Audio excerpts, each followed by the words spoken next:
Chapter 9. And don't tell me that I have no authority to write like this. I'm perfectly free to do this. Isn't that obvious? Haven't I been given a job to do? Wasn't I commissioned to this work in a face-to-face meeting with Jesus, our Master? Aren't you yourselves proof of the good work that I've done for the Master? Even if no one else admits the authority of my commission, you can't deny it. Why, my work with you is living proof of my authority. I'm not shy in standing up to my critics. We who are on missionary assignments for God have a right to decent accommodations, and we have a right to support for us and our families. You don't seem to have raised questions with the other apostles and our Master's brothers and Peter in these matters, so why me? Is it just Barnabas and I who have to go it alone and pay our own way? Are soldiers self-employed? Are gardeners forbidden to eat vegetables from their own gardens? Don't milkmaids get to drink their fill from the pail?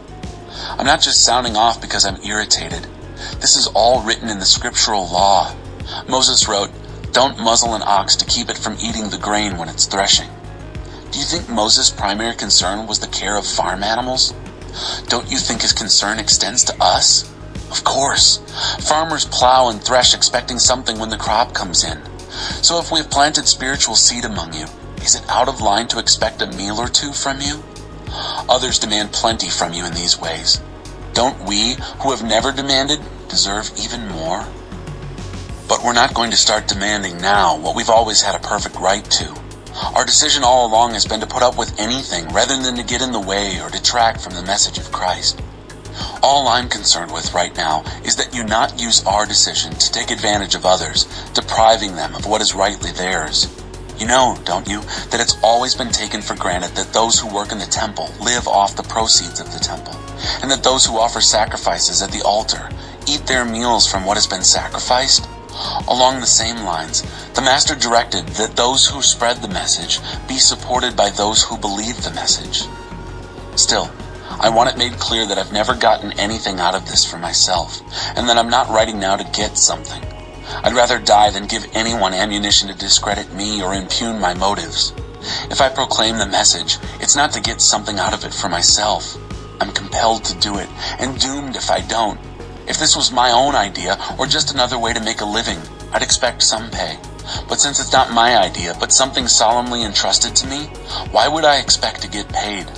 So am I getting anything out of it? Yes, as a matter of fact, the pleasure of proclaiming the message at no cost to you. You don't even have to pay my expenses.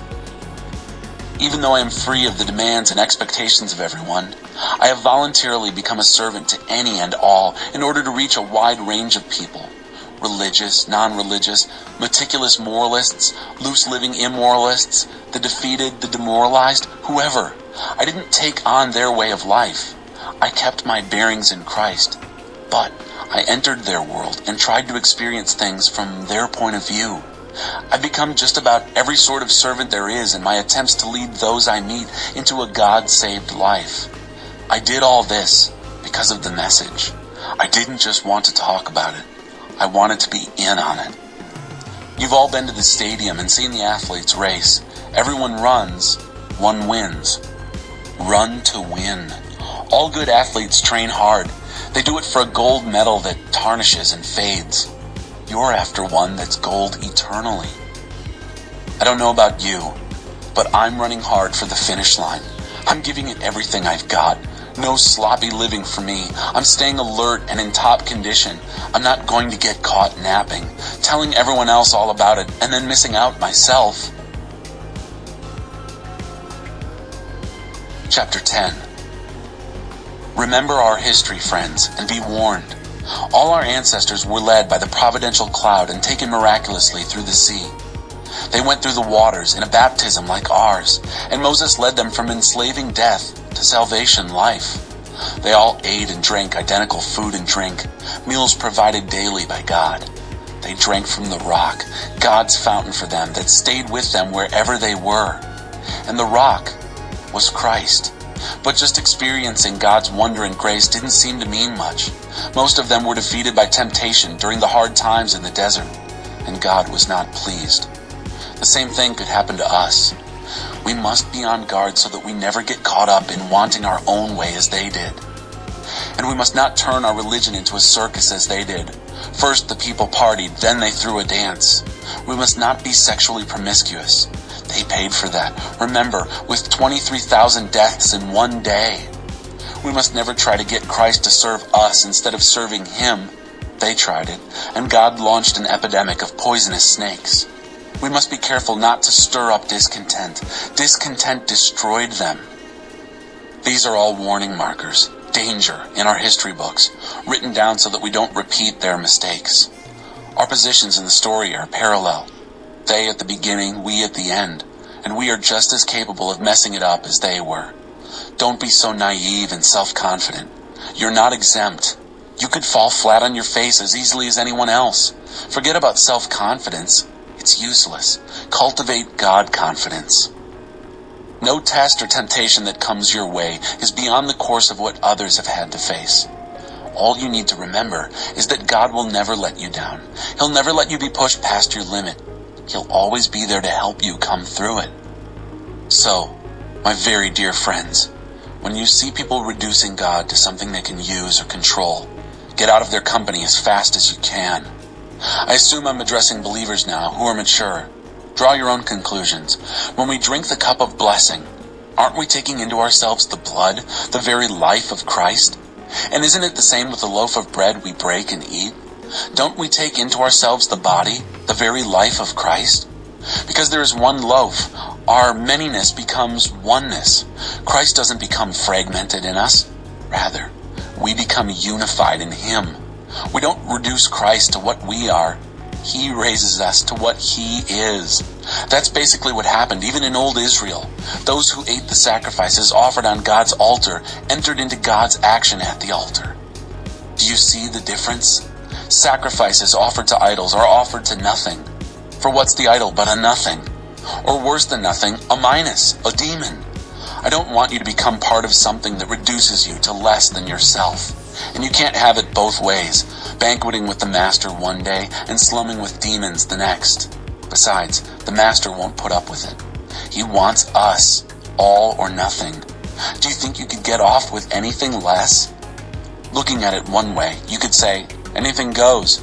Because of God's immense generosity and grace, we don't have to dissect and scrutinize every action to see if it will pass muster. But the point is not to just get by. We want to live well, but our foremost efforts should be to help others live well. With that as a base to work from, common sense can take you the rest of the way. Eat anything sold at the butcher shop, for instance. You don't have to run an idolatry test on every item. The earth, after all, is God's and everything in it. That everything certainly includes the leg of lamb in the butcher shop. If a non-believer invites you to dinner and you feel like going, go ahead and enjoy yourself. Eat everything placed before you. It would be both bad manners and bad spirituality to cross-examine your host on the ethical purity of each course as it is served. On the other hand, if he goes out of his way to tell you that this or that was sacrificed to God or God is so-and-so, you should pass. Even though you may be indifferent as to where it came from, he isn't. And you don't want to send mixed messages to him about who you are worshiping. But, except for these special cases, I'm not going to walk around on eggshells worrying about what small-minded people might say. I'm going to stride free and easy, knowing what our large-minded master has already said. If I eat what is served to me, grateful to God for what is on the table, how can I worry about what someone will say? I thanked God for it, and he blessed it. So eat your meals heartily, not worrying about what others say about you. You're eating to God's glory, after all, not to please them. As a matter of fact, do everything that way, heartily and freely to God's glory. At the same time, don't be callous in your exercise of freedom, thoughtlessly stepping on the toes of those who aren't as free as you are. I try my best to be considerate of everyone's feelings in all these matters. I hope you will be too. To honor God. Chapter 11. It pleases me that you continue to remember and honor me by keeping up the traditions of the faith I taught you. All actual authority stems from Christ. In a marriage relationship, there is authority from Christ to husband and from husband to wife. The authority of Christ is the authority of God. Any man who speaks with God or about God in a way that shows a lack of respect for the authority of Christ dishonors Christ. In the same way, A wife who speaks with God in a way that shows a lack of respect for the authority of her husband dishonors her husband. Worse, she dishonors herself, an ugly sight, like a woman with her head shaved. This is basically the origin of these customs we have of women wearing head coverings in worship, while men take their hats off. By these symbolic acts, men and women, who far too often butt heads with each other, submit their heads to the head, God. Don't, by the way, read too much into the differences here between men and women. Neither man nor woman can go it alone or claim priority. Man was created first as a beautiful, shining reflection of God. That is true. But the head on a woman's body clearly outshines in beauty the head, her husband. The first woman came from man, true, but ever since then, every man comes from a woman. And since virtually everything comes from God anyway, let's quit going through these who's first routines. Don't you agree there is something naturally powerful in the symbolism? A woman, her beautiful hair reminiscent of angels, praying in adoration. A man, his head bared in reverence, praying in submission. I hope you're not going to be argumentative about this. All God's churches see it this way. I don't want you standing out as an exception. Regarding this next item, I'm not at all pleased. I am getting the picture that when you meet together, it brings out your worst side instead of your best.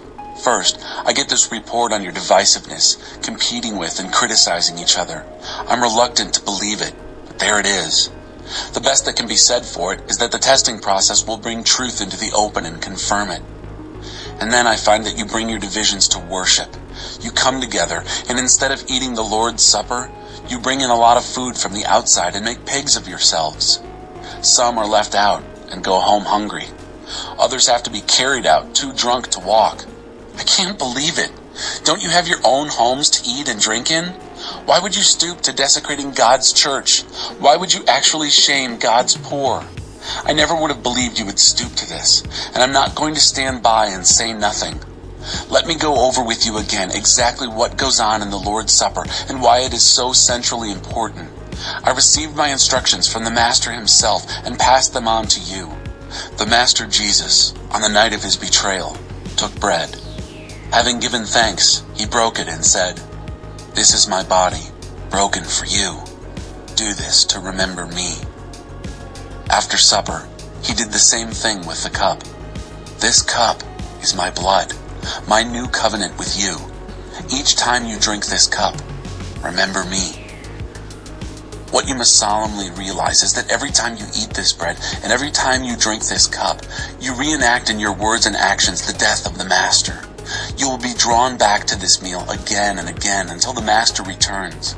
You must never let familiarity breed contempt.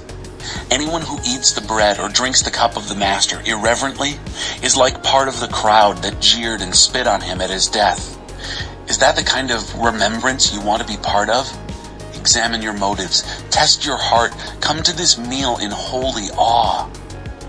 If you give no thought, or worse, don't care, about the broken body of the Master when you eat and drink, you're running the risk of serious consequences. That's why so many of you, even now, are listless and sick, and others have gone to an early grave. If we get this straight now, we won't have to be straightened out later on. Better to be confronted by the Master now than to face a fiery confrontation later.